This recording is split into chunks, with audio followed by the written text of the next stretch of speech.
সংসারের এমন একটা অবস্থা, আমার যা জমানো টাকা ছিল সবই তো শেষ। বাবা তুমি কোনো চিন্তা করো না, সব ঠিক হয়ে যাবে। কিভাবে ঠিক হবে? হ্যাঁ, তুই তো বিয়ে শাদী করেছিস, সারাদিন তুই শুধু টই টই করে ঘুরে বেড়াস আর ঘরে বসে থাকিস। একটা কিছু কর। বাবা তুমি তো জানো আমি সরকারি চাকরির জন্য চেষ্টা করতেছি, যে কোনো ব্যবস্থা একটা হয়ে যাবে। তুই তো চেষ্টা করতেছিস, আর কবে হবে? কচু হবে।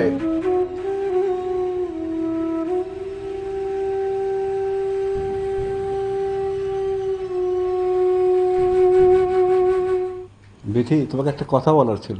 কি কথা বলো? I love you. I hate you. মানে? আমাদের বিয়ের 2 বছর হয়ে গেল, আর এখন পর্যন্ত তোমার কোনো ঢং কমলো না, তাই না? একটা কথা মনে রাখবে, তোমার প্রতি আমার ভালোবাসা কমবে না।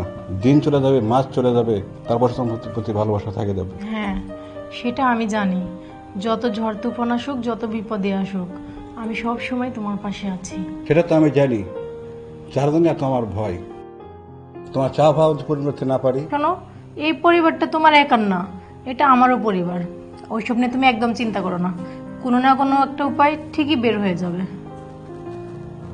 আমাদের খালি পুকুরটাতে মাছ চাষ করলে কেমন হবে? ভালোই তো হবে, পুকুরটা তো অনেকদিন ধরে খালিই পড়ে আছে। তুমি চাইলে তো মাছের পোনাগুলো এনে ছাড়তে পারো। শোনো, আমার কাছে কিছু জমানো টাকা আছে, ওই টাকাগুলো দিয়ে তুমি যদি কিছু মাছের পোনা কিনে এনে পুকুরে ছাড়ো, তাহলে অন্তত আমাদের একটা কর্মসংস্থানের ব্যবস্থা হয়।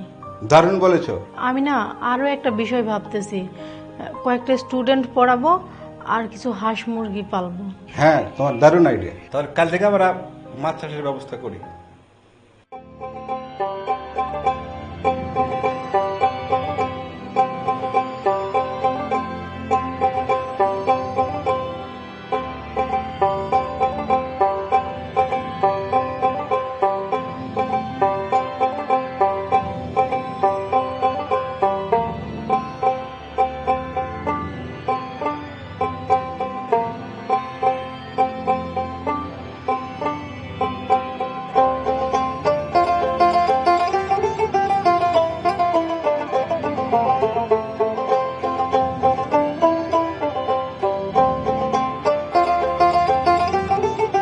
শোনো, যেদিন এই মাছগুলো বড় হবে, ওই দিন আমাদের ভাগ্যের চাকা খুলে যাবে।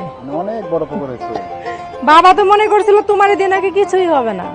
আমি যদি তোমার বুদ্ধি না দিতাম, তাহলে কি আর এত বড় পুকুর হতো বলো? না ঠিক আছে, তোমার বুদ্ধি সঠিক আছে। দাও দাও দাও, খাবার দাও। ওই যে দেখো, ওই যে ছোট ছোট মাছের পোনা চলে এসছে। খা।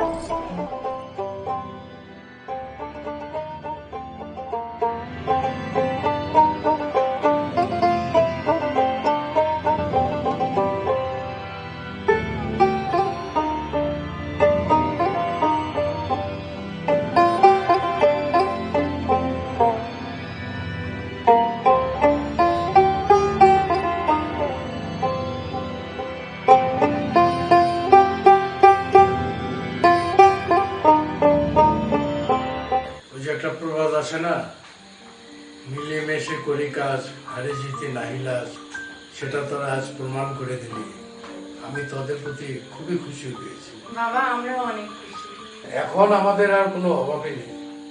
আমাদের পুকুর ভরা মাছ, বাড়ি ভরা হাঁস মুরগি কবুতর সবই আছে। ঠিকই বলছেন বাবা, এখন আমাদের আর কোনো অভাব অনটন নেই। আলহামদুলিল্লাহ, আমরা সবাই এখন অনেক ভালো আছি।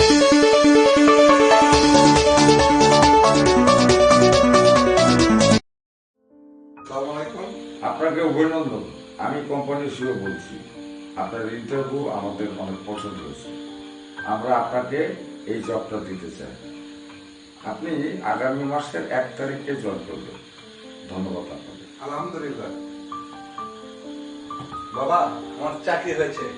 তাই নাকি? হ্যাঁ বাবা। শোনো না, আমি আরো ভাবতেছি আগামী মাস থেকে বড় একটা মুরগির খামার দেবো। আচ্ছা, তোমার কি কোনো আপত্তি আছে? অবশ্যই তুমি খাবার দেবে, আমার কোনো আপত্তি নেই। বৌমা, সবই তো হলো। এবার আমি নাতি নাতকুরের মুখ দেখতে চাই। বাবাজি কি বলেন এসব? তুমি লজ্জা পাচ্ছ কেন?